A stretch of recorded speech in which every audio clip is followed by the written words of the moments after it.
All right, welcome everybody. I am calling to order this Board of Education Budget Committee meeting.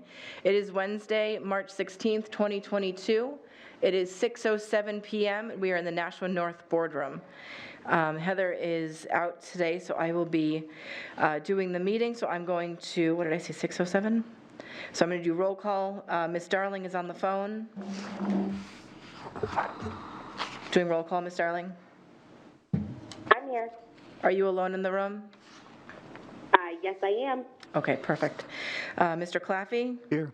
Ms. Giglio? Here. Ms. Raymond is absent. Ms. Lamphere? Here. Ms. Brown? Here. Ms. Seam is absent. Ms. Johnson? Present. And Ms. Bishop is here. Tonight we also have Dr. McKinney, Mr. Donovan, and to start off our, well, I don't know if you're starting off, but Ms. Gingras is here, and then I think we're going to hear from Mr. Rodriguez. So that is everyone in the room, present and accounted for. So I will turn this over to the head honchos who know what they're talking about. That's either Dr. McKinney or Mr. Donovan, whichever one wants to go first. Okay, so tonight we're going to have two presentations. There's, I gave you the handouts of the presentations, and Tara sent an update of the table of contents. So that will be it for tonight. Next week we'll have more data and information to share with you, as well as some more presentations. So without further ado, let's move to our athletic director, Lisa Gingras. Hi, everybody. Thank you so much for allowing me to share with you information not only about our budget, but about our education-based athletic programs in general. For those of you who are new to the board, welcome. I know there's a couple of you here, and good luck with your first budget process. Before we get to the specific budget numbers, I'd like to take an opportunity to share some information about our programs, especially coming out of COVID, and how that pandemic impacted our programs, and why our athletic programs are so important to our students, our schools, and our community. So the first couple of slides are why education-based athletics and how they're different from other athletic programs. Throughout the pandemic, we talked about the importance of our athletic programs in the lives of our students. Our athletic programs are, it's important to mention here that our athletic programs are vital to our schools and to our students. Many label our athletic programs as extracurricular, but in fact, they really are co-curricular. Our programs truly extend the learning that takes place all day in the classrooms. It's also a place for our students to apply the knowledge that they've learned throughout the day, and our athletic programs are a place where students learn collaboration, being part of a team, work ethic, responsibility, and accountability. Students who participate in interscholastic athletics often have better grades in school, have positive mental health, are genuinely physically healthy, and have increased social development. Many of our students also develop and exercise leadership skills through their involvement in athletics. Not only do our athletic programs provide activities and a sense of belonging for our student athletes, but also for all of our students in our community. We have pep rallies in school, events people attend. We have our Big Battle of the Bridge and middle school city championships. One of the best things this year was being able to reopen all of our events back to spectators for our community members and things like that. Even though we had limited fans and restrictions over the winter, we are very excited on April 4th when we start reopening to all of our spring sports. So this slide shows information relative to what programs are offered at the high school level. There's additional information in Appendix 9D. It has this same chart, but then it also breaks down each program into which programs offer JV, varsity, and freshman programs. So at our high school level, we currently offer 33 varsity programs at each high school, which includes 51 different teams once you break out the different levels. As you can see, our programs are also balanced between our genders, which is very important. Participation data for last year. Last year, our participation in our high school programs was down about 400 participants from previous years. That's pretty significant. This is from 2 years prior to, because we didn't have spring sports in 2020, so that year was also very down. We also saw a similar 400 student decrease in our middle schools. Currently, we are, for the fall this year at the high school, we had 622 participants, which is about 40 less than 1920, but 26 more than last year. So we're still less than pre-pandemic, but hopefully rebounding a little bit. And our winter, we had only 504 participants in the winter, which is less than 2 years ago, but almost 150 more than last year, which is very encouraging. Again, Appendix E has very detailed information for you on our high school participation in each program over the past 10 years. I wanted to take a few minutes to celebrate some of our successes throughout the last 2 years. Bass fishing, when I had my pre-budget meeting with Dan, he's like, bass fishing? What? I think was your exact words. Yep. We did a pilot this fall. We've had students ask about it for several years. It is an NHIAA sanctioned sport. So this year we brought bass fishing onto the table as a pilot. We had a couple of staff members in the district step up and volunteer their time as coaches. Even through the contract stuff, they were willing to do that. So what you're looking at here on the far right is a practice that took place here in Nashua. And then the far left picture is Nashua North with their captain and anglers heading out to the state competition on Lake Winnipesaukee, and then the middle picture there is the South team. Last spring, even after spring of 2020 was canceled, winter last year was canceled, our North boys and girls track teams went out and they both won the division championship last spring. So that's a huge success, especially, coming off of a couple of canceled seasons. This year, I tried to jam a lot of pictures in here for you. I want you to first bring your attention to how full Stello Stadium was on this evening. What this was is this was the night that Nashua North and Nashua South boys soccer teams played each other in the semifinals, which it was amazing that they played each other, number one, but then that we in Nashua were the neutral site for that game. Regardless of who was going to play in that game that night, we were hosting. So it was great that Stellos was so packed, and then, as you've heard several times, the South team came out with the victory in the championship after an undefeated season. And then the last thing, just to celebrate a little bit of our programs, is over the past few years, even through the pandemic, we did bring back the Nashua Athletics Hall of Fame. We did our 2020 induction in the spring of 2021, and we did that virtually.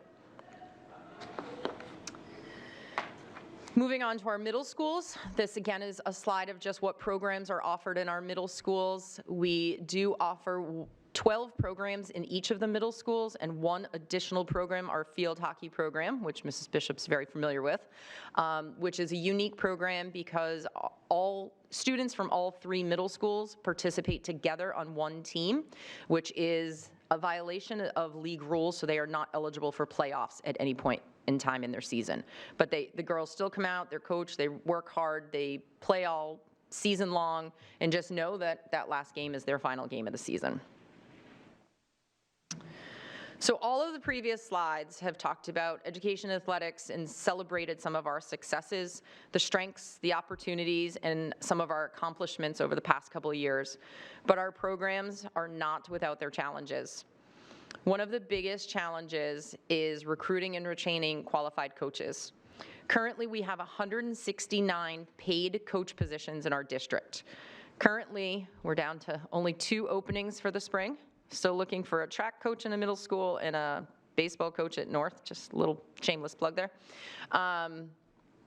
So it's a constant battle to keep our coaches and to find new coaches. This year alone, we have hired 25 out of our 40 coaches at our middle school. Yeah, 62.5% turnover in 1 year at our middle school coaching. Those honestly are the hardest positions to fill because our middle school, we need people who are available at 3 o'clock every day. Whereas at our high school level, we have a little bit more leeway. If a coach can't get there till practice till 5 or 6 at night, it's a lot easier to do that with juniors and seniors in high school than it is with 12 and 13-year-olds. At the high school level, we have hired about 29 coaches, and that's about a 24% turnover. Annually, since I have started and tracked this over the past 9 years, we are turning over between 30 and 45% of our coaches every single year.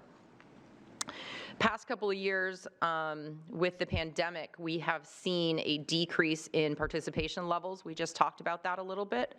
The above mentioned coaching turnover also impacts our participation levels. When a student 3 out of 4 years has had a brand new coach, I'm not going through this again. I'm not playing that 4th year. Or it's difficult to recruit students moving from the middle school up to the high school level when they really don't know who the head coach is going to be. So it's important to work on that and increase our participation levels. I have a colleague who often refers to the modern family and the demands that that puts on students, especially in our community with a lot of our students working. It's very, coaches have to be very cognizant of that as well as they're practicing. So we're doing our best to increase our participation levels, and we're hoping we're going to be able to do that moving forward. Programs for future consideration, we've been talking about this the past few years. Other than our new bass fishing program, boys volleyball is the single most inquired about program at the high school level. It's definitely a program, having been a former volleyball coach, that I would love to add. There's a lot of interest. In fact, this Friday, South is doing a junior-senior co-ed volleyball tournament, which the boys are very excited about. Obviously, adding boys volleyball to our 2 high schools, it would be about an $8,000 to $10,000 increase to each school.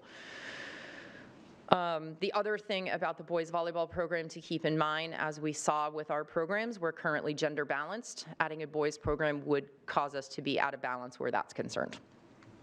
JV ice hockey, we've been talking about this. As many of you are aware, we do have co-op varsity programs for both of our high schools.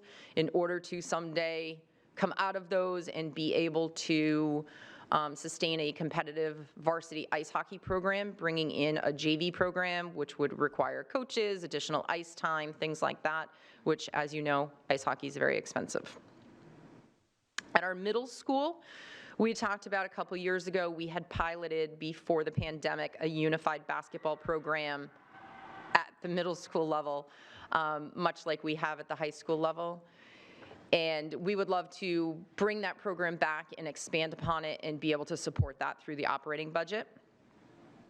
One thing we have talked about, again, probably all 9 years that I've sat here and talked to you about budget, is bringing on a second team or a B team to our middle school programs. We at our middle schools are currently cutting more students than we are able to keep. That alone has a lot of challenges. Field and gym space is a challenge, as we just talked about. Hiring coaches is a challenge, and then obviously the impact that would have to the budget. Wrestling is a program that we have offered for several years in our middle schools, but it is run through the Boys and Girls Club. They come in, they hire their coaches, they come in, they run practices, they run meets and things like that. It's really something I'd like to look at in the next few years of us just absorbing that and being able to hire those coaches, be responsible for those programs. They're in our middle schools already, so to absorb that would be great. And again, lacrosse, growing a lot in our communities. We just don't have a place for our middle schoolers to play, so a lot of them are playing rec leagues, some of them are playing club teams, so it's something in the next few years for us to think about adding. It's a program that could model after field hockey, that maybe we're able to start implementing it into our middle schools, but only one team, they have a season, they practice, they play games, but they're not eligible for tournament at that point. This is our entire staff. So we already talked about the 169 paid coaches.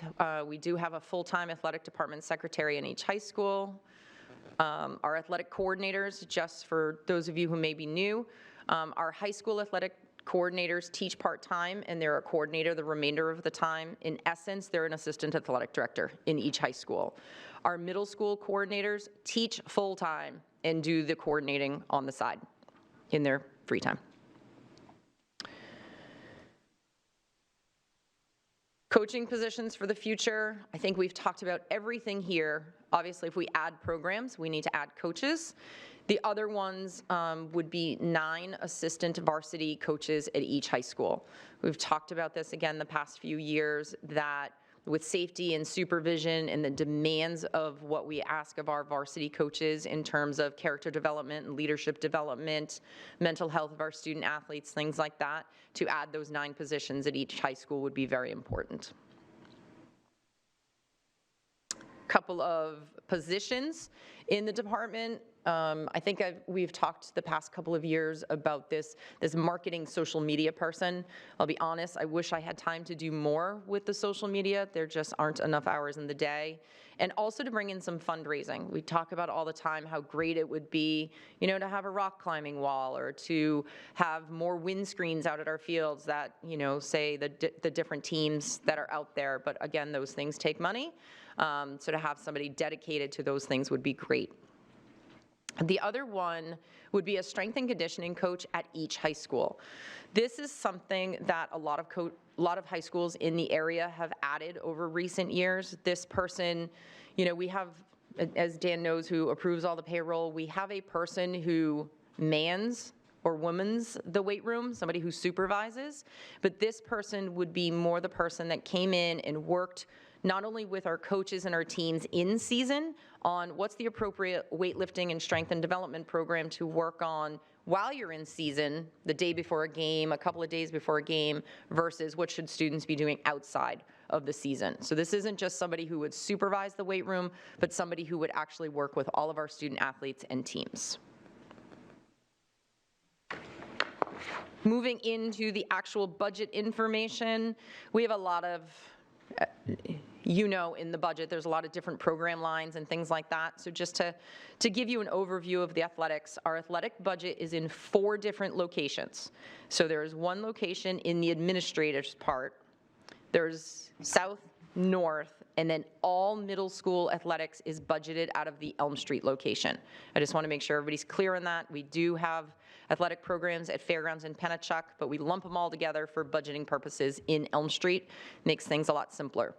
So the upper left here is what you will see in each program. So if you look at South basketball or you look at middle school baseball, you'll see those line items for each sport, each program.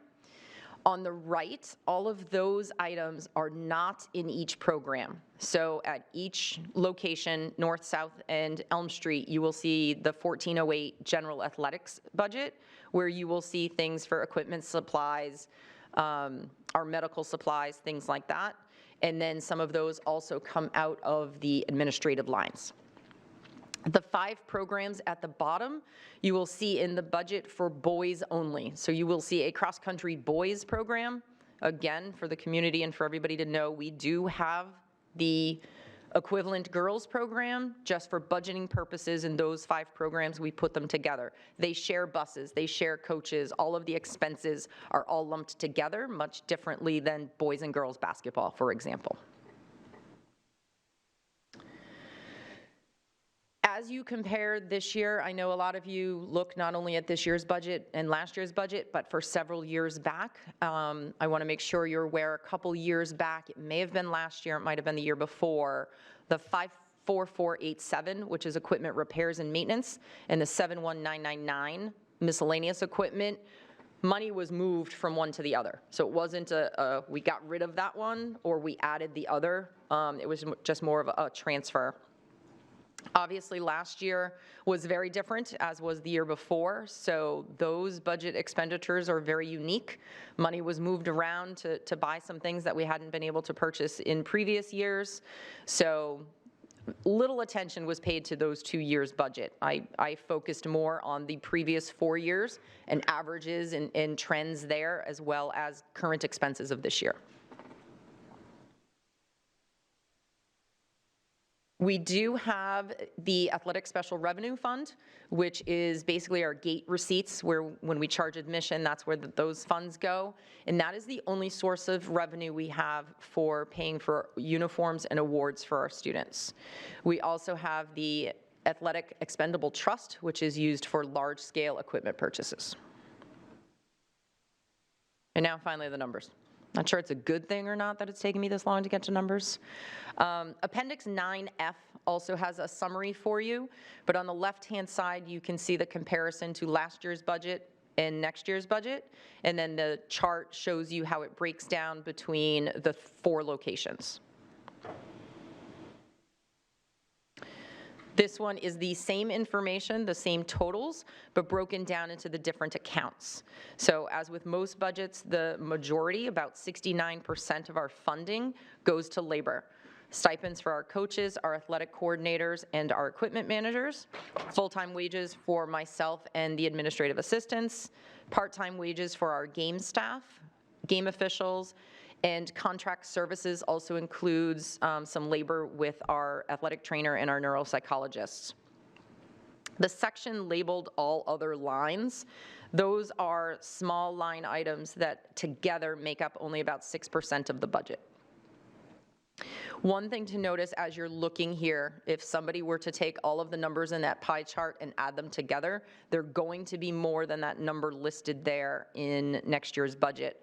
The reason for that is in our budget, we are expected to raise a certain amount due from our athletic user fees, so that negative amount isn't subtracted from the pie chart. Just in case anybody does that math, it's going to be a little different. So these are the 4 lines that you will see the most significant difference from this current year's budget to next year's. Transportation, I think it's obvious why that's going up. Wages, full-time, and our stipends, those are contractual. And Appendix 9G has a summary of our coaching stipends. It has the minimum and the maximum for each position there. And then equipment repairs and replacement, again, with everything, expenses are just going up all around us. Everything I buy is more expensive than it was 2, 3, 4 years ago. Bass fishing, in case that question comes up, it's about $2,000. It's not about $2,000. It is $2,000 that we've added to each north and south, but the majority of that is transportation and a coach's stipend. User fees, appendices 9H and I have a lot of information for you on our athletic user fees. You know this is my least favorite thing to talk about because I don't think we should be charging our students at all, but if that's the only way we can have athletics, then we will do it. There's only been 1 year in all of these years since we have started collecting user fees that we have actually hit our target. Dan was very happy with us that year. So that year, you know, our participation levels were high, everything was going great, so we were able to hit that target that year. In 2020, again, we had no spring season that year. That's why there was such a significant amount not collected. And then last year, we had very low participation numbers across the board. We were seeing a lot of families out of work, so we were seeing a lot more financial hardships requested. And then the winter season was so significantly impacted. Students lost more than 6 weeks of their season, so we did refund the winter season last year. This year, I didn't put any information about current year in there, but we are only about 35,000 shy of our expected intake, our budgeted revenue, I guess, for this year. In spring, we normally collect between 38 and 40,000. So I'm pretty comfortable that we're going to hit that target, if not pretty close to it. Again, Dan will be happy with me.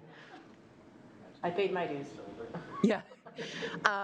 This is a new slide I added in this year, the past few years, just to show you about what we collect from each season.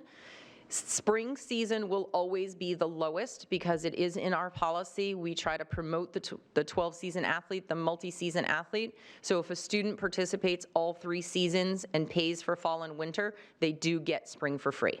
So spring will always be shown as a lesser amount. This one shows you about the percentage that we are waiving of fees. So obviously the first column is free or reduced lunch. Students on free or reduced lunch automatically waived. They don't have to justify anything. If we are confirmed with that, that's waived. And then the financial hardships. Again, we've seen increased financial hardships coming out of the pandemic. The middle column, is the percent waived for the 3 season that we just talked about. We do have a few students who will participate in 2 sports in the same season. If they do that, we only require them to pay one of the 2, and it is the more expensive of the 2. And then our managers, we have student managers that come in, so we do not require them to pay, but they are listed as part of our participation. And then you can see on the far right the percent of fees that go unpaid. And I know that really should be 0, but it's pretty good that it's kind of close. Future 9J, a lot of details. Appendix 9J, a lot more details about this. The single most important thing we need to do is we really need to look at and restructure and increase our coaches' stipends. I've done a lot of iterations of what that would look like and how we can increase those. They haven't been increased in many years. We are one of the lowest in our division and in our surrounding towns. So that's something that we really need to look at. And will that solve the problem on recruiting and retaining coaches? No. But I think it will help. I have had some coaches tell me, I'm not taking it because of what you pay. I'm going to go coach in a neighboring town and make 3 times as much. Moving forward, again, the potential separation from our ice hockey co-op teams. So we get between $10,000 and $12,000 from each of our partners in those co-ops. So that would be about a $25,000 increase to our budget if those were to dissolve. We are committed for the next 2 years. The B teams we've talked about, and the additional coaching positions, as well as adding in the new programs. And then these are just the appendices you have. That's all I have. I tried to be shorter this year. Does anybody have any questions? Ms. Johnson?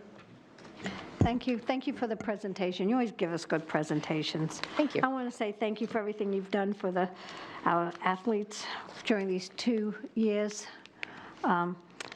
With that, some questions. You said on some of the increases on the products that we buy. Yes. Okay, and how much has that gone up at this point in time? So I believe the budget increase for that is about 5,000, maybe 5,600. I think I have that here. That would be the combination. Yeah, it's 5,875. I'm asking for the increase from current year's budget to next year's budget, and that is combining the 54487 and the 71999 lines. That's equipment, maintenance, and repairs, as well as purchasing of miscellaneous equipment, baseballs, lacrosse balls, softballs, helmets, things like that. Okay. And what do you propose as far as the increase in stipends? Have you come up with a figure? I haven't come up with an exact dollar amount. A couple of years ago, I did put together a proposal. I think this might be going back to Superintendent Conrad. Also discussed it with Superintendent Brown and then Superintendent Mosley along the way. So there's different proposals out there. I would have to go back. It's been several years since I've done it. So I would go back and get surrounding salary schedules, stipends from surrounding areas, Division I, the teams we compete against and things like that, and do a comparison and an analysis again. Okay, because you're asking for stipend increases, that would be in this year's budget. So the stipend increases in the 2023 budget is only due to the contractual obligations. So that is Okay. In the current system, in our current contract, for each year a coach has experience or comes back or returns to us, they get an additional 2% of the base salary. So that is not anything to do with restructuring or increasing the stipends. That's just the contractual obligation.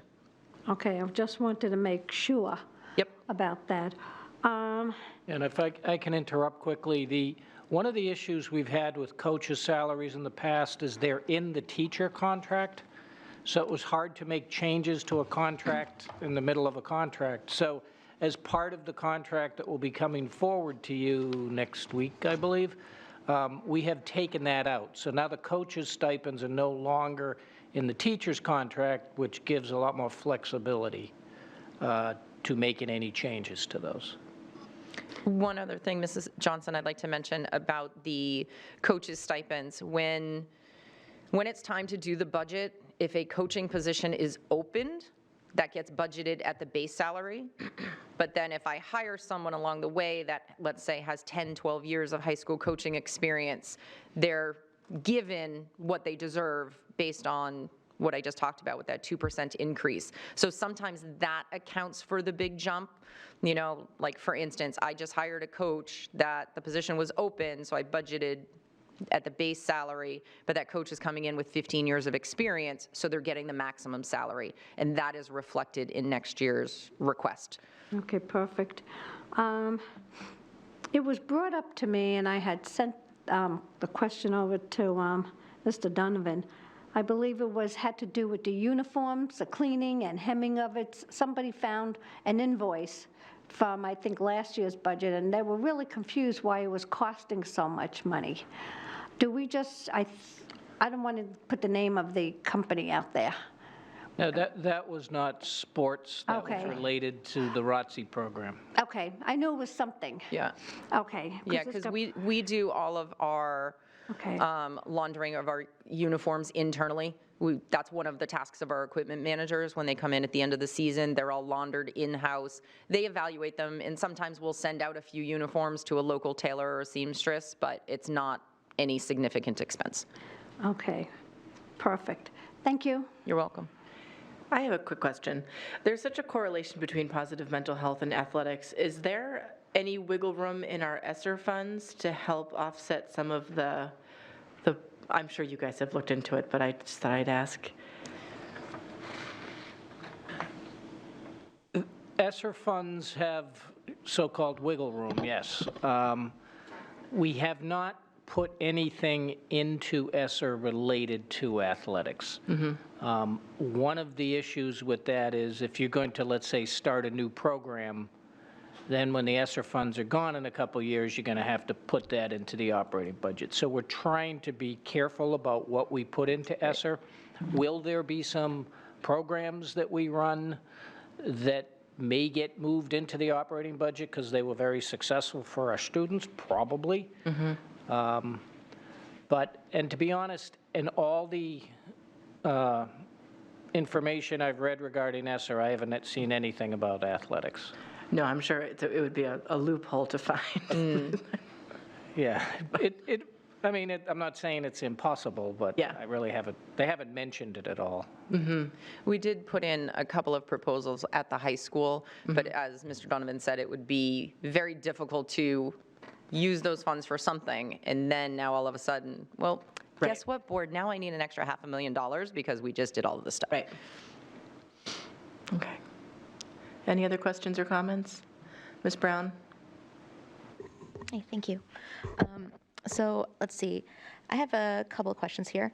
First, the combination of the co-op, for the multi-town co-op for the North and South hockey team.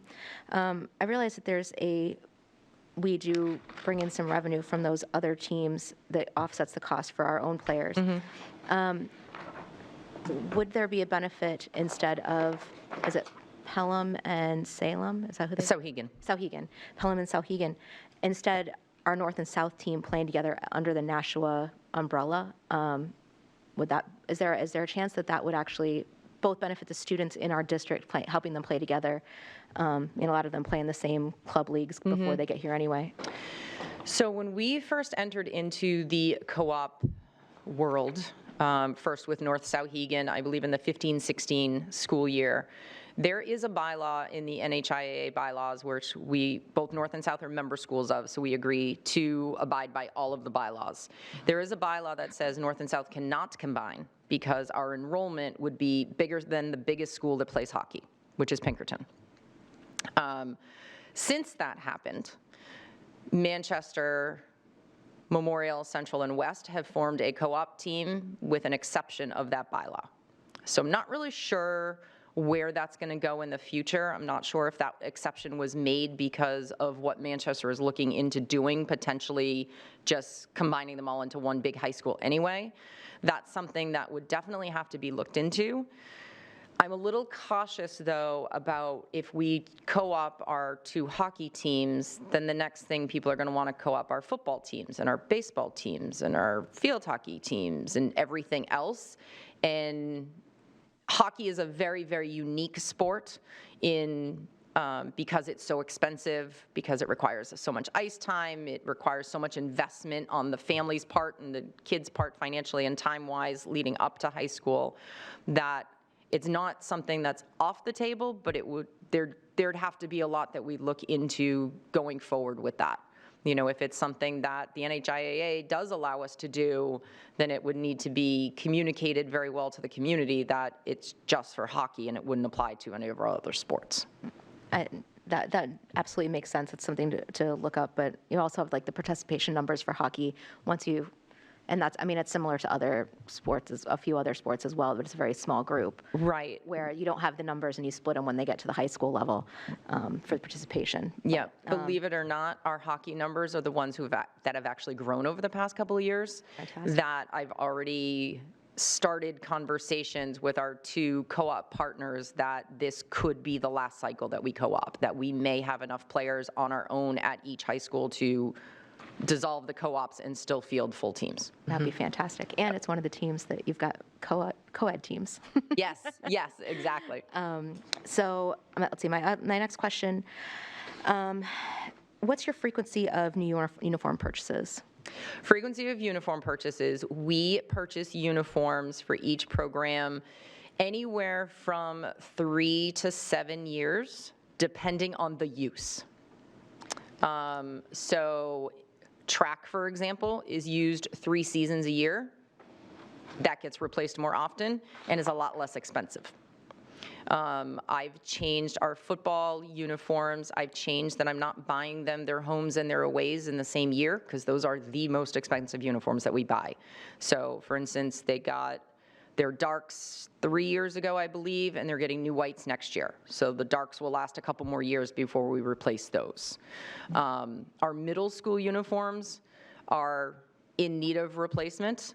One of the things last year, I put a complete freeze on any uniform purchases because we didn't have anybody at our events the year before, so we weren't taking any gates, so we didn't have that extra money. So we did purchase quite a few uniforms this year under our new uniform contract. Unfortunately, the uniforms at the middle school level that needed to be replaced were not available. That was the other problem that we ran into this year. The other thing that I'm running into is not spending money on new uniforms for Elm Street until we have a color and a mascot. Okay, hold on. I'm going to interrupt for a second. Yeah. The basketball uniforms at Elm Street need to be replaced. I know. Even if you buy them T-shirts with a cricket machine, that would be better than what those poor kids were wearing this year. They had literally holes, and girls had safety pins in their pants. Anyway, it was the saddest thing I've ever seen for uniforms. So not ever seen. I've seen sadder things, but it was pretty sorry looking uniforms. Sorry, but go ahead. It's okay, but it's just, that's something I'm cognizant of. I don't want to spend a lot of money over the next couple of years to buy uniforms for Elm Street and then find out they're not red anymore and they're not the Eagles anymore, and now those uniforms are garbage because I have to buy an entire school and 12 programs worth of brand new uniforms for the fall of 2024 when the new middle school opens. So that's also kind of what's in the back of my mind. All right. My next question is regarding, one of the things you mentioned in here was communication to the community and to the students, and I think that should be a top priority in general. And I think it was mostly to social media or something. Yep. But I'm actually wondering if you've ever looked into a communication app like Sports Engine or Tourney or anything like that. A lot of the AAU club teams and other programs use those applications, which are really efficient for getting information from teams, coaches to teams to parents to students. And I'm sure you're aware of this, we end up with a lot of situations at the high school level specifically where it's like chat rooms and text messages and that kind of thing, which is difficult for parents who are driving their kids places. Yes. And so what do you do to close that communications gap? Have you ever looked into anything like that, like a So we communication have, service? and several of our coaches, the two apps that we encourage our coaches to use the most are the Remind app, where they can set up different distribution lists for their players as well as their parents, and they can send them at both times. And the other one that a lot of our teams use is Team Snap, which is very personalized, very similar to the apps that you were just talking about. But it's, in both of those programs, it's nice because not everybody necessarily has each other's phone numbers if they're in a group text, but everything's through the app, so it's a little safer, I think. And those are the two that a lot of our teams are using already. And I do encourage our coaches, every chance I get, to use social media and communication with their players and their parents in a positive manner. Excellent. If I could also interject, but this is an opinion of mine. It's something, and since Greg's in here, I will also flag him down as well. I would love it if the district would look into a possible district-wide purchase of something like, I don't know, Sports Engine is, I know of it and I'm familiar with it, but I know there's other applications that are similar out there. There's an initial buy-in to it, but it actually would, I think it could integrate well with the district website. You could use the application to update games, practices, parents, students. You can have a separate email list along with to direct to students, student athletes, direct to parents, and also to the community as well. You can have like super fans and things like that, which I know that is sort of what our website does, but I think there'd be a way that it might be worth some investigation, quite honestly. And I think it might solve some of even your social media needs, because you could even update through there a little seamlessly.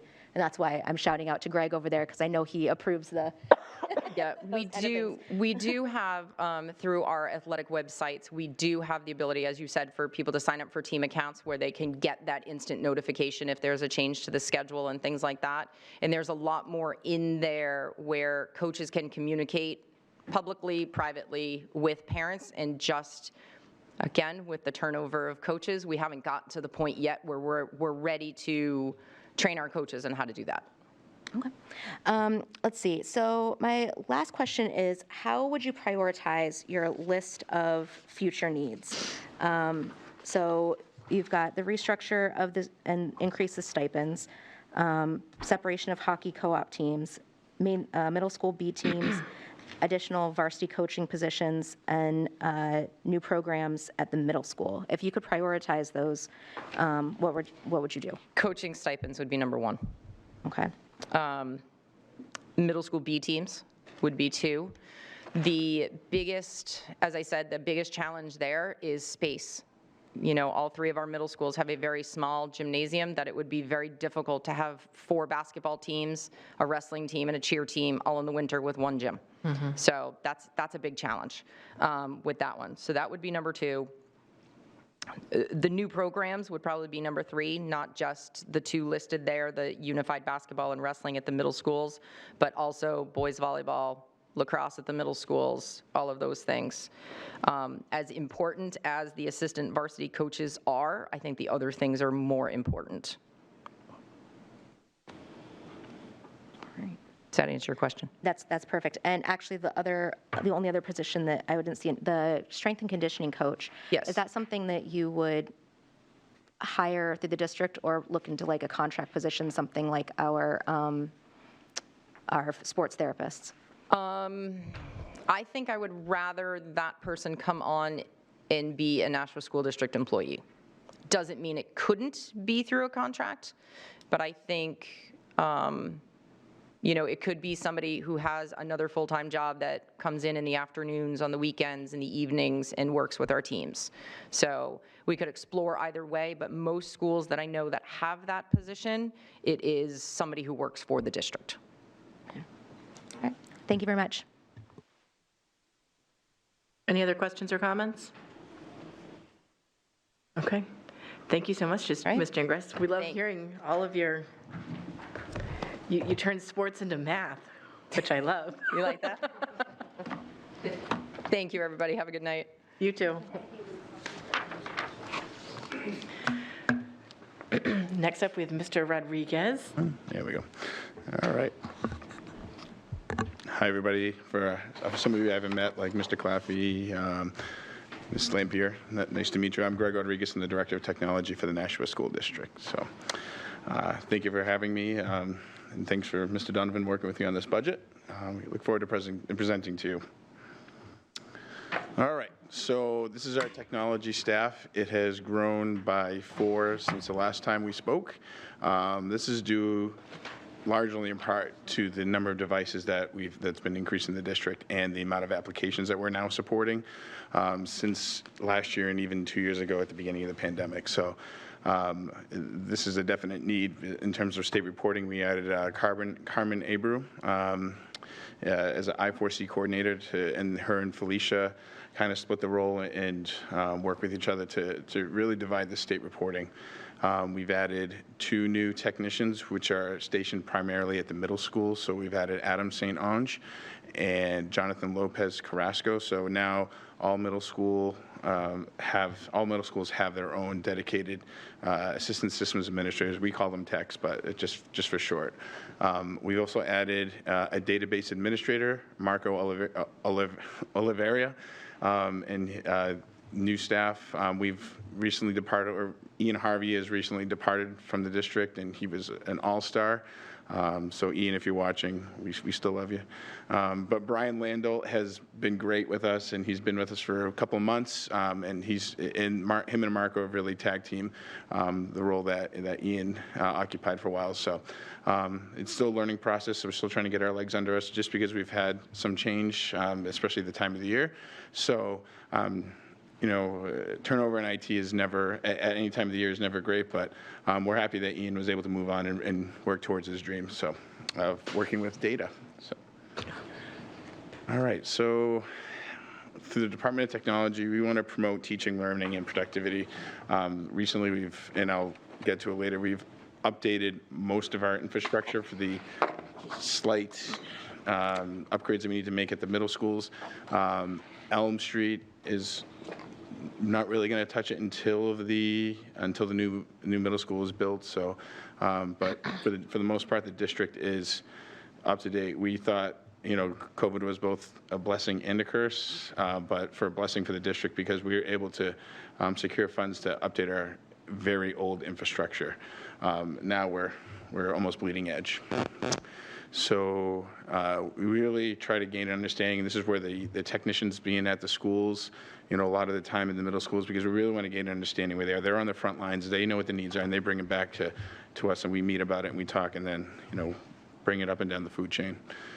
We want to, improve our ease of use for the students and staff to our systems. This includes training and assistance with Chromebooks, desktops, laptops, audiovisual, STEM equipment, all that stuff that is really included in part of technology and kind of blurring the lines between technology and curriculum. We also want to provide a safe digital environment. This includes privacy and security, so we really do our due diligence in protecting the district and protecting everybody's privacy and security, and that's through, application vetting, up-to-date software for our desktops, laptops, servers, and our network infrastructure. So we recently had an IT audit that it gave us it opened our eyes to what things that we do well and also what challenges we have that we can, our quick fixes, and then what we can do in the future to improve our security. So this is our budget. This is our rationale. So for contract services, this is stuff that we cannot do. So this is high-level network support, specialty wiring projects, and E-rate services. We have computer software lines, which you'll see that everything is just increased significantly, and that's not due to gas, but everything is just going up. Computer equipment, same thing. We want to really start moving forward, replacing aging computer equipment. That includes a desktop refresh. And provide professional development for our staff so we can improve how technology right now is going to be different tomorrow. So we really need to keep up to date with trends. This is FY 2022 compared to FY 2023. So you'll see that there's a significant increase in the budget needed. So there's the appendix and the table of contents. So this is the users per grade level. So at the high school, we have 3,438 students and 636 staff. Middle schools, 2154, and staff, 395. And for the elementary schools, 4837 with 1,100 staff. So this is including staff that floats between both locations. So you can see that we have a significant amount of staff, and you'll see a significant amount of devices as well. So I'll let these numbers just marinate just for a second. So right now, and these numbers are taken as of 1/16. So when we pulled the numbers for our enrolled students and our device count, this is as of 1/16. This does not include the pre-K. So you'll see some discrepancies in the numbers moving forward because we included total enrollment. This is not total enrollment. This is all students, not including pre-K. Okay. So through CARES Act, ESSER 1 and 2, the district has approximately 13,420 Chromebooks. We are far surpassed a one-to-one environment if we so choose to go that direction. As you can see, we have at some schools close to even 200% of devices to students. One of the things we're going to do this summer is really take a look at these numbers and see where we can actually bring the one-to-one or make it more equitable at the schools with Chromebooks to student ratio. Because my opinion, it doesn't make sense to have that such a discrepancy in numbers from school to school. Our job is to provide equal equity with digital devices, and this shows that it's not. So that's one of my initiatives that I want to accomplish this summer. We have, due to the large number of Chromebooks, we still needed to replace them just because we do expect if we do decide to go a full one-to-one environment that there will be damages. So we do want to still purchase some Chromebooks and licenses this year. For fiscal year or school year 2021, we did experience 15% loss from remote learning. This was lower than anticipated, which is good because I was expecting about 20 to 25% because the students had the Chromebooks the entire year. 15% was, as Mr. Donovan would say, not great, but not the worst thing in the world. You don't word it that way. I made it a little nicer, so I wrapped it up in a bow. But we did, for the 3 months we had the amount in 2022 from May to June, that number was significantly higher. So that's why we kind of had to pad the number because we thought we were going to experience such a significant loss, far exceeding 15%. A good thing we didn't. I'm very happy. So these are the Chromebook totals. And according to expiration dates, we have quite a few coming out this spring for 14%, or this summer. So June 2022 we're expecting 14% of our Chromebooks to be end of life, and end of life means that they don't receive auto updates, and we take them out of our system because they're harder to manage. Not all of them receive security updates, and they could just become paperweights. So to eliminate the hassle and headaches of that, we just take them out of our system, and as you can see with the numbers, we will be fine with the ratios we have. So we still want to purchase some Chromebooks. What we did last year with the expiring ones, we actually donated them to the United Way, and those Chromebooks went actually to Nashua families and students who don't have access to devices. So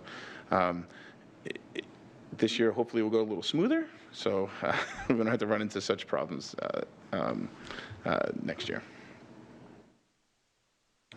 Continuing with the Chromebooks. So we have our last models of the G3, G4, which were purchased back in, or I should say G3, G4s, which were donated last year to the United Way. 1,100 of those devices went in about, I think, less than a month is what they told us. So they distributed those to families. And Riviera students, from what I was told from the United folks at the United Way, that they were actually able to help with some of the tech needs that United Way had. So that's great. That's just a community thing, and bringing Riviera University, which I used to work at, little plug, but so I thought that was wonderful that happened. So going back to the auto expiration, auto update policy, so that just means end of life. So automatic software automatic updates will no longer be provided. They will no longer receive technical support from Google. Devices may not work as expected. That includes software or applications that are loaded onto Chromebooks. They may not be compatible anymore. So especially, we rely heavily on these devices for teaching and learning and testing. So if these don't work, we can't use them, and we don't want to take that risk. So we have approximately 2,000 coming out of the end of life this school year. More Chromebooks. So long-term use, these devices will become less and less functional. With the auto update policy being previously 3 to 4 years, we're seeing that Google and the manufacturer have moved them to 5 to 6 years.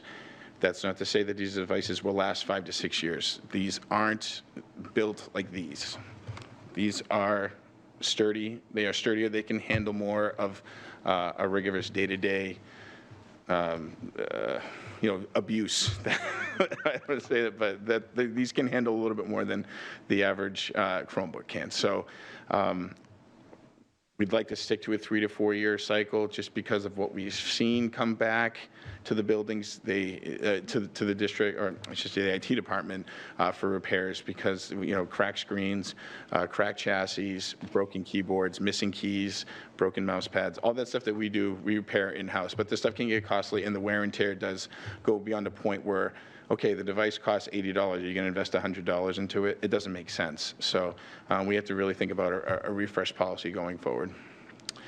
So we're still, Mr. Donovan and I bring this up in our probably twice a year about leasing Chromebooks for the future. Right now, we're in a good spot, but we still want to think for the future of where we're going to be in terms of renewing our Chromebooks. Desktops.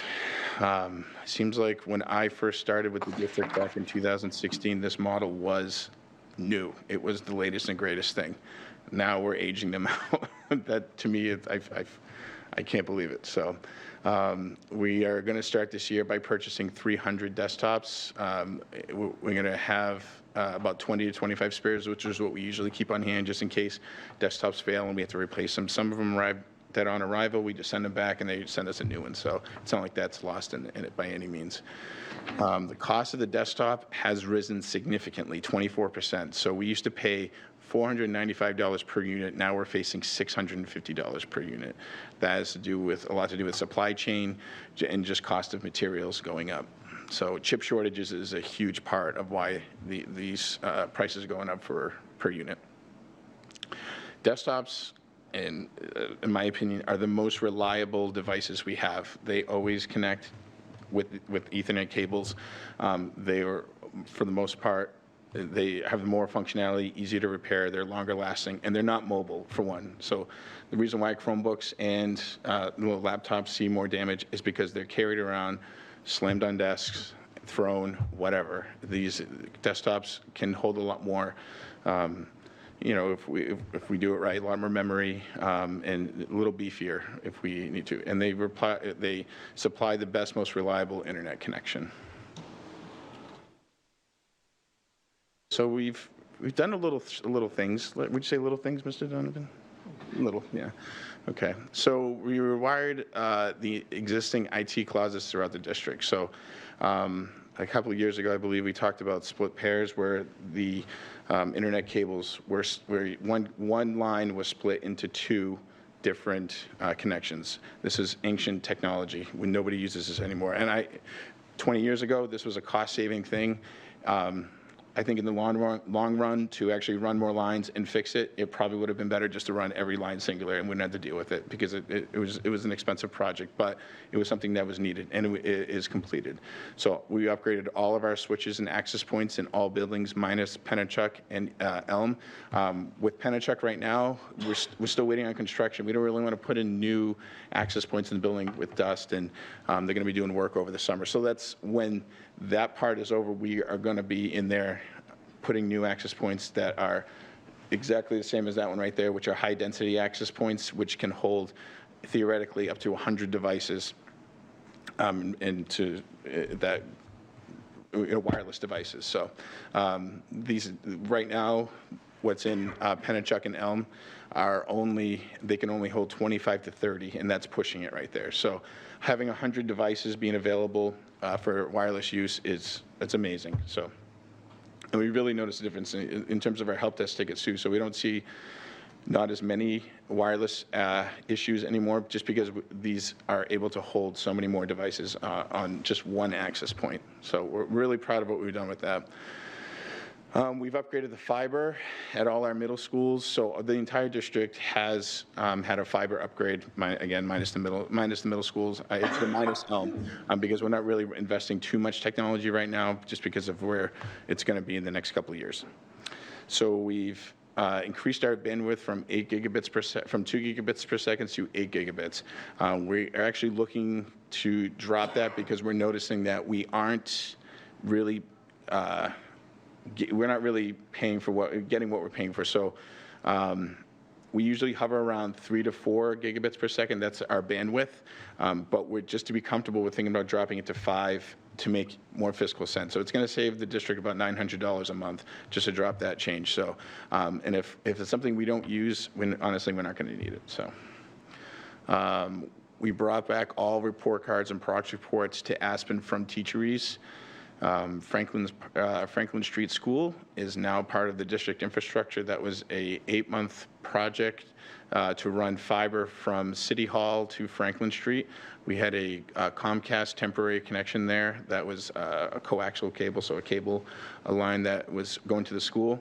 But now they are part of the city infrastructure, so they actually went underground to run a fiber line to Franklin Street. So it was a long time.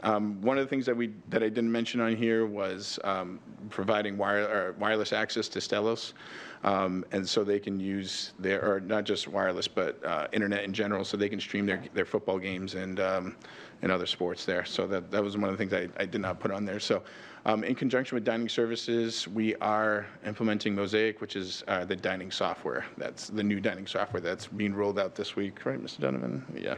Yep.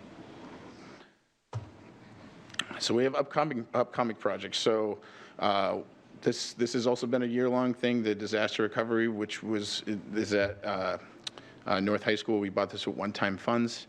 We're in the final phases. This has been delayed because of supply chain, COVID. We've had electricians from who are supposed to wire our uninterrupted power supply, which is a UPS, just couldn't make it into the buildings because of the work and sicknesses and stuff. So we're back on track, and hopefully to finish this by the end of the school year. Phase 3 of the network infrastructure. This is the last phase. We are all interconnected. So if you can imagine this building, along with all the rest of the district, we are all connected with this. This is internet fiber. This is what supplies the entire district with internet. This is, and I'm gonna stand up and give it to you over here. So just bring props. So. That little hair like right there, that's all internet that goes through. Oh, cool. Yeah, so. I know, it's right on your readers. Yeah, so this is what we have that runs through the district. I think they feel You want left to see it out. too? Okay, here we go. See that little hair-like structure right there? Hair-like, well, we don't know what that's like.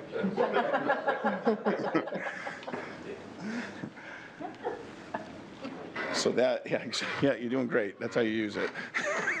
But that little hair, that's glass, and that glass is encased in these things like this that run along district. This was taken recently from district office because the fiber line that went underground was damaged. It was water and created ice. Ice compacted the line, and it bent. And you can hear the cracking when you do that because it is glass. And when glass is damaged, no internet. So the problem with this is that we are also connected with the city, and the city has aging infrastructure, roughly over 20 years old, and these aren't designed to live that long. So, and if these things just do even that, this line is dead, and these things get bumped all the time. So we are experiencing a lot of failure throughout the city. So let's say the fire station has a patch panel which has a ton of these connections on it. Go down, guess what? That could affect Amherst Street School, district office, south. That one little glass breakage right there, we have to gain access. And it's not as easy to gain access to these buildings as just us taking a key card and going in. So to alleviate this, we are looking to upgrade in partnership with the city all of our fiber. So that means they'll take the line, snip it, and melt the glass, literally melt the glass to re-terminate these lines. So this is something that's desperately needed because we can't have things like district office going down, as recently. So this is actually more of an industrial line. This is what actually goes outside, underground, and on telephone poles. So it's pretty hard. It's encapsulated a lot of plastic, which is good because you'll see how brittle that stuff is. This is like a hair. So this is what is going to be working on this summer. And part of this project is E-rated just because we are working on district buildings. So that was my fiber spiel. I was really excited to give that part of the presentation today. So we're in the final stages of, what was that? Oh, yeah. I told you I'd bring props, like you said, like Gallagher. So we're in the final stages of implementing our data analytics software, Bright Bytes. Ian Harvey was a huge part of it.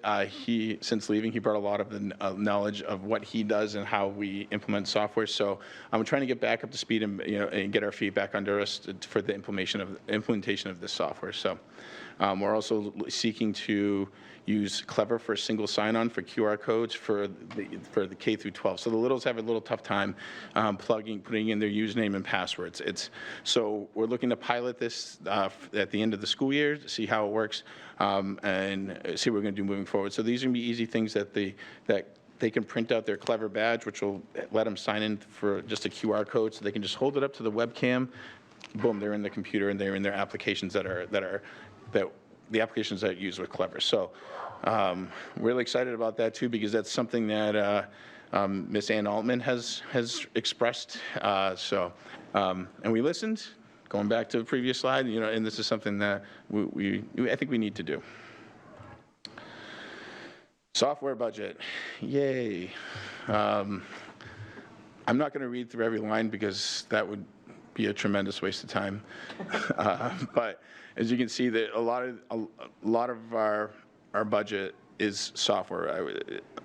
A fourth of our budget is software, and it's very expensive software.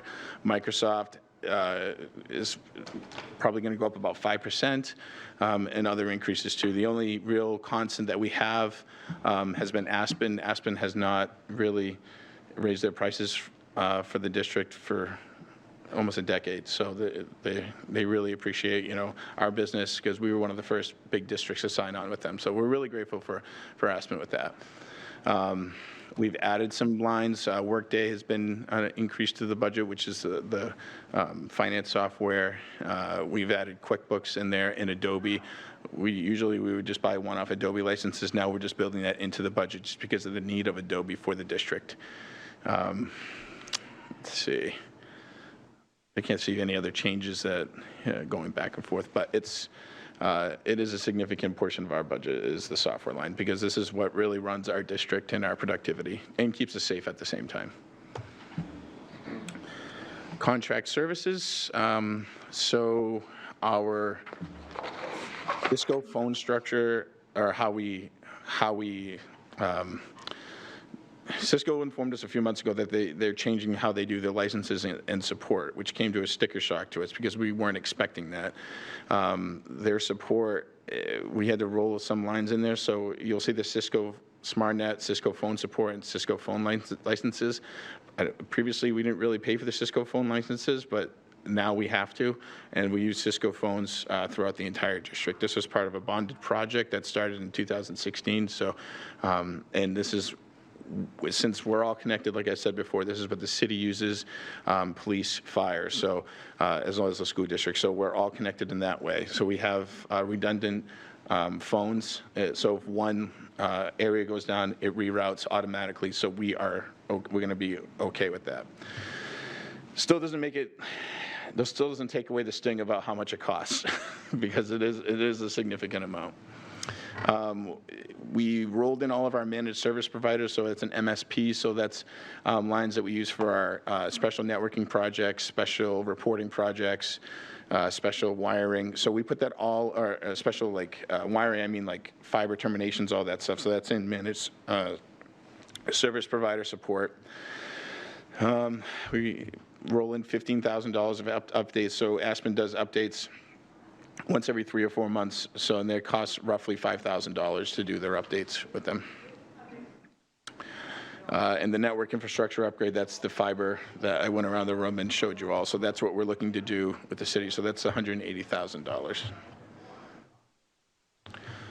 Computer equipment, so replacing aging desktops, we're budgeting $195,000. We're hoping the cost of the desktops goes down, but regardless, we still want to spend $195,000 just because of the amount of desktops that we have that are aging out, and replacing end-of-life Chromebooks. So we're looking to budget $141,000 for replacing the end-of-life Chromebooks. So summer help. Since we've added 2 additional assistant systems administrators, we're not using summer interns this year. One, we can't compete with other wages because we offer, was it $11 an hour or something like that? $14 an hour. It was really hard for us to get staff last year. Plus, we have 2 professionals on right now who theoretically should be able to do more work than the interns. So this is a decision that talked to the group, and they're okay with doing that. So. We also increased our summer orientation line, so we have worked with Jennifer Campo, who splits time just sitting in our office, but she works with, she's a technology integrator with North and South High School, but she also helps out a tremendous amount with our orientation. So, and since we're expecting, a lot of staff to start in the fall, she takes a lot of time with planning and providing support for the orientation. So we work in conjunction with her to plan out orientation for at least the tech needs part of it for summer hires. Priorities moving forward, reestablishing a technology plan. I had one written, I really did. And then COVID happened, and that just blew up all of the things, but that's okay. It's something that I want to do. I want to present it to the district within the next year. These aren't like overnight written projects. These do take time. So looking into future ready, which is kind of like a curriculum-based technology. It's usually a 3-year initiative to implement Future Ready, increase our professional development for not only our staff but teachers and staff. Technology refresh cycle. So we gotta all the time take a look at what we have and what we need to replace and repair, and just making sure our budget is sound. We also have to meet the IT security needs of the district. There are more and more advanced persistent threats that districts are becoming increasingly vulnerable to. This is tough because we don't get any additional funding to protect our district. It's kind of like you're on your own type of thing. So we have to find ways to get creative and work, as a department with senior leaders to ensure that we're making security-based decisions. Because we are left vulnerable. We are, it's not if but when, it's going to happen. So, and it's just the reality. We're going to identify strategies to bridge the gap between curriculum and technology. We have all these Chromebooks. I'm not sure if we're using them effectively, but we could, I think everybody could do a better job with that. And then formally rolling out data analytics. So we're going to be doing this through Bright Bites and working with the business office to secure grant money for ceiling-mounted projectors. This is going to be part of the ESSER 3, so we want to outfit the entire district with projectors. Some schools are fortunate enough to have ceiling-mounted or short-throw projectors in their classrooms and common spaces. I think, you know, if we're going to promote equity in terms of with Chromebooks being one-to-one, we should also look into the same thing with our ceiling-mounted projectors. Items not being funded, this is repairing older projectors for the time being. Because of grant solution, because of the grant, this is the direction I think it just doesn't make sense to take out of our operating budget if we're going to look towards grant money. And questions? Oh, none. All right, thank you. No. Okay.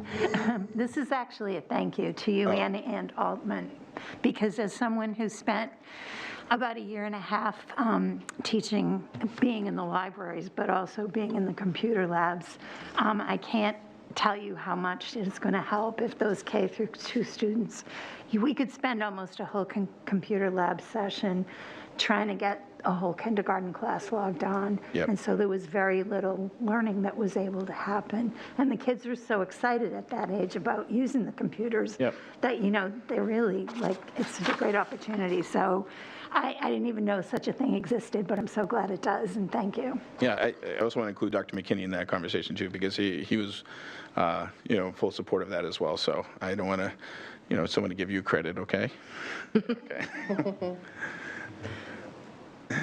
Ms. Johnson? Thank you. Thank you for the great presentation. Thank you. Okay. First of all, you're talking about your operating budget this year to be $2,850,336. Yep. That's an increase of $554, $554,157 increase, right? Correct. Okay.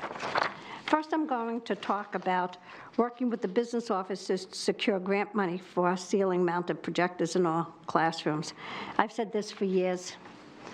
I'd rather see a person in this budget who just devotes their times to grant, because sometimes you can get grant money that's worth your while in paying a person. They know where to find the grants, rather than sharing this with the mayor, you know? I don't believe in sharing, because you're only getting half the time and probably a quarter of the grant money, because they're looking at it from a city level. We're looking at it from a school district level, and their grants are going to be different than our grants. So that's my first comment. Okay, and I keep asking these questions, and I'm going to ask again. How many Chromebooks since 2020, the end of that school year, and the end of last year's school year, have we not received back? I'd like to see the number. Because I've heard people out there saying, I never gave back my Chromebook. I just want to see how long it's going to take for the district to figure out that I never returned it. And I've said to people, just return it. It's money that's, you know, taxpayers' money. But I want to know exactly how many Chromebooks are still out there, and we know who has them, and why we haven't retrieved them. Because, you know, one of the former board members said, and asked you the question, I said, this is taxpayers' money. And he asked the question, and it was said, no, it's federal dollars. My answer was, it came from somebody who paid their taxes, whether it's at this city level or they paid it to the federal government. Still taxpayers' dollars. So there's Chromebooks out there. I'd like to know how many are left out there, and what are we doing to retrieve them? You want to know the exact numbers at the moment? I don't have that number off the top of my head. That's fine. You can, it Okay, could be I'll record. emailed to Mr. Donovan and Mr. We'll bring an update to the next budget meeting. That would be perfect. I think that's very important, because when we're looking at a over a $500,000 increase in your budget here, and there's Chromebooks out there, and we're replacing again. I understand we've got older ones that the licenses are expiring. There's nothing we can do about it. But these were new Chromebooks that we talked about when we went into full remote learning. And there's really no excuse why these Chromebooks haven't gotten them back. And some of them might be destroyed, so be it. But we need to have them back in hand. That's my first issue. Paula, can I just add on to that? We get, I know with my kid in North, we get Nashua North updates every day, email. And on the email, it says there's a $236 hold on your student account, so you can't buy prom tickets, go to graduation, do that stuff until that's paid or the Chromebook is returned. So they're keeping track of it at the high school at least. Well, that's good at the high school, but maybe we're not keeping track of it in the other schools. But I want to know. I've asked this every budget season. That was the last one. When we were in budget, we didn't really have this in the 2021 budget. But this shouldn't be. And if kids aren't graduating at this point in time, it doesn't matter. They're not going to hold it up. I just have a quick question. What was that price that you said is put on hold on the student's account if they haven't turned their Chromebook in? $236. Look at it every day. $236? For the Chromebook Is that what it cost and the us power to cord. get the Chromebooks? I don't know. That's just what it says every day. Huh. All right, I just didn't know because I know that most Chromebooks only go for about $100, so I didn't know if that was like a way of evening out the books at the end of the day for like elementary or middle school students that lost theirs, or if they have different measures or any of that. I bet that's something that administration can look into. The older Chromebook devices are around $100, maybe even less, like especially the HP G5s, which is the oldest model we have in the district right now. Those probably go for around $80 refurbished, but that's refurbished. The value is probably less because of the wear and tear that these things have sustained through the years, not including remote learning. What is The new ones cost roughly $200 with a $36 or $33 Google license. So that's what we do, include it in the price of a lost or damaged Chromebook. Okay, thank you for explaining that. Yeah, no problem. Ms. Lampier? So I have two questions, actually. The first question is on the slide 8, when you talked about how some of the schools have more Chromebooks than the other schools, like that's not equitable. I was just kind of curious as to how that happened in the first place. So the schools have their individual budgets, and they, like Ledge, for example, is also a title school. They'll get Title I funding for that, and also they have they buy Chromebooks with their own budgets. So we do see a lot of that. Can that be? To just interrupt, the main reason why you see the big is because the title funding. They use Title I funds to purchase Chromebooks in bulk. So those schools, when it comes to that sort of resource, they just have more money to buy those items. Can they be shared across a district, or they only be used by Title I schools? Officially, they're supposed to be used by Title I schools.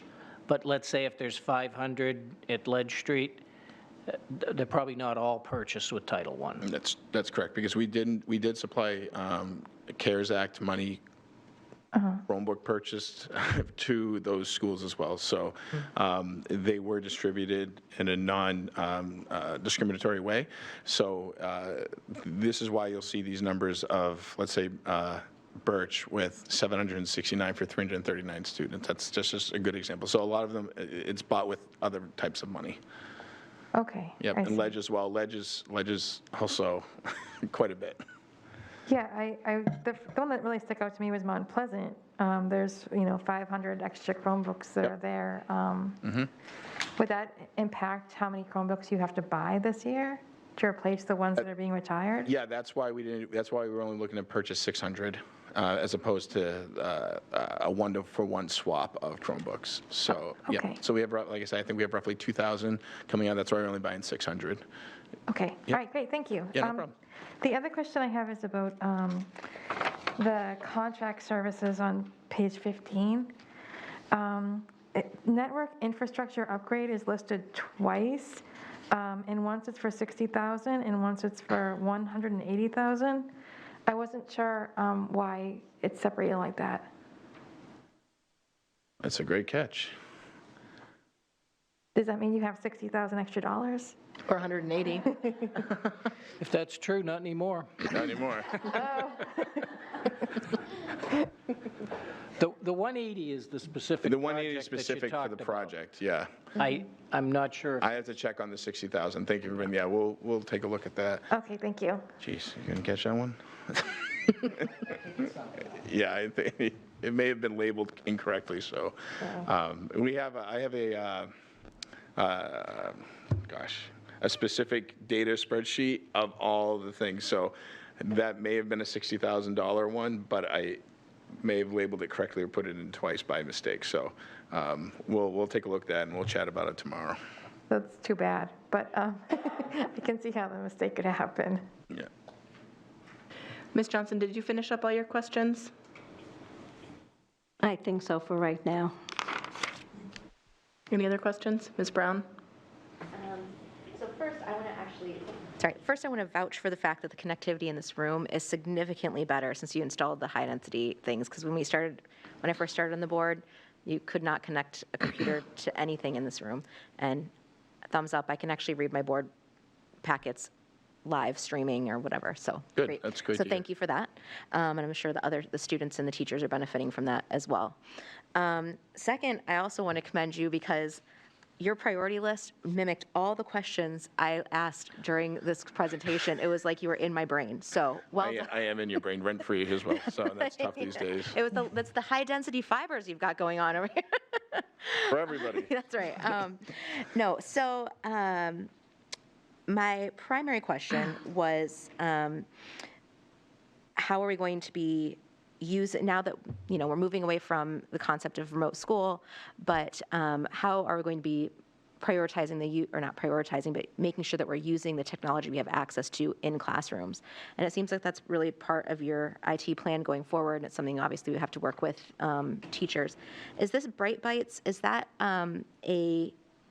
you said promote teaching and learning through Bright Bites. Is that a specific software, or is that a Yes. way that integrates software in a classroom? So it's a specific software. So what Brightbytes is going to do, and what it does as a software, it's going to help teachers and administrators, as well as district leaders, make data-informed decisions. So it's actually going to provide intervention where you see where the student actually, if they're failing at a point in their, I don't speak education lingo, so if Dr. McKinney's cringing over there because of what I'm saying, then you know why. I'm an IT guy. So at any point in the way where the student is not performing as well or achieving, there's a point where it shows where that student may have dropped off. So it's going to be used as an interventions tool, but it's also going to be used as a dashboard to help with data-informed decisions. There's also a tech utilization tool. So are we using technology that we're paying for? So if we buy big money software and we're not using it, it's going to track that for us. So this is going to, again, help us make data-informed decisions, and it's actually going to help us with our budget, too. So it's going to see what we're doing effectively and what we're not doing effectively. Excellent. I appreciate that very much. I think using those data-driven solutions are really great, especially moving forward since we have this huge shift all at once. Right. So it's actually, so what we did is since we brought Aspen as our central point, we actually needed to do that to actually have Bright Bites work, because Teacheries didn't really provide any historic or data because it wasn't going to back and forth to Aspen. It was its own island of grading. So what the advantage is with this and Bright Bites is that it's going to take standardized test scores, grading, gradebook, all going into Bright Bites, as well as attendance, discipline, all that stuff. So it's actually there's an algorithm that goes into Bright Bites from what data is collected, and it kind of paints a picture and shows that like what students are at risk for not graduating and persisting forward. So it's a pretty slick software. We vetted quite a few, and this is the one we decided on. And dollar for dollar, it replaced Teacheries. So it was no increase or decrease in that. Excellent. That's great to hear. Thank you so much for putting in the effort to do that. And I'm looking forward to hearing about the Future Ready tech plan. So moving forward. Thank you so much, Greg. All right. Any other questions? Mr. Claffey? I was just, do the 300 desktops come with monitors? They do not, but we have existing monitors in the classrooms. If they do, we do have spares on hand to replace some monitors that are failing. But there's no We have request for monitor? no request for monitors in this budget.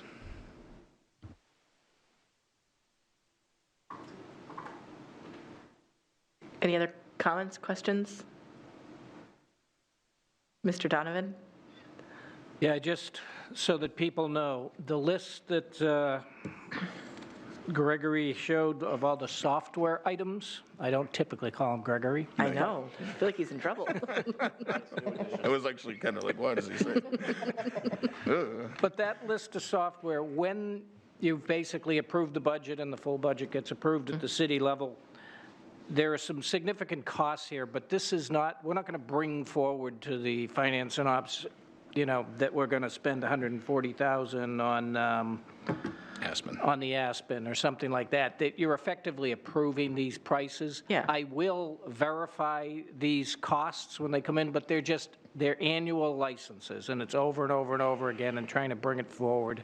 So just sort of letting you know, if it's more than a few $1,000s off the estimate, I do check with IT, but just sort of to let people know. And because there's such a fluctuation in cost of devices, let's say next month or right before we buy desktops, the prices go down to $595.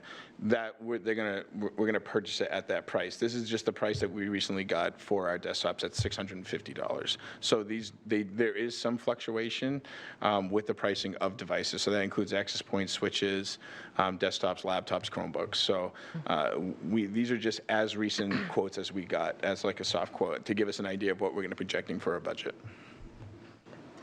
Did I see Ms. Lamphier's hand up? Sorry. Yeah, I just thought of a question, actually. I was looking at the software, and a lot of it, I don't know what it is. And I didn't know if there was any place where I could find that information, like if there's if you guys have that information somewhere for people that don't know anything about software. I mean, I could just Google it all. Yeah, we don't typically have like a definition or a dictionary of what these are. Okay. Do you have a specific question about some of them? Oh my, there's so many of them that I don't know Okay. what they are. And I know they all must be very important for the district, or you wouldn't have them on the list. I just didn't know. It's been a while since my kids were in school, so, but I'll look into them myself. Thank you. Yep. Ms. Brown?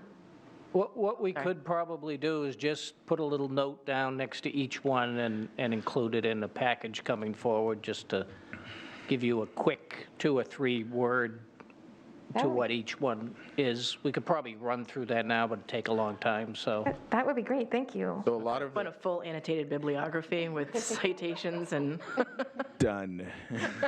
So what we do have, this is software for the district use as well. This is not just technology software. So Mr. Donovan and his folks use Workday, Adaptive Insights. QuickBooks is used by the schools. Encyclopedia Britannica, I know we're IT people, some of us are nerds, but we don't use Encyclopedia Britannica. But these are just examples. So a lot of the software that's purchased as a district is rolled into our budget. And there is also some grant-funded purchase software that's not in here, but this is operating budget. So. So I was just going to follow up on the number of, since we're basically essentially approving, when we approved the budget, the purchase of the 600 computers. As you said, if the rate drops, we're going to pay the better rate. Right. If the rate goes up substantially, like let's say it goes up to $900 a machine, will we just cut the number to keep the budget line the same? Yeah, Okay. yeah. Yep, it just saying the fluctuation goes, so we'd get to purchase more as a result, or less, depending on where the price is, so. But for hardware items, you will see typically in June, if we're going to purchase them in the summer, which is when we typically do it, we will go out and get bids. Bids, yep. And that'll be the cost for the year for, let's say, Chromebooks or laptops or, so that you will see that information. Cool. Anyone else? Okay. Thank you so much. You are welcome. Captain Chromebook out. All right. Do we have any other topics or questions that we need to cover tonight? If not, then I'd be looking for a... Motion to adjourn. There you- Second. I thought Paula was going to get it. Okay. Could I get a second? Oh, Ms. Julia seconded? Okay.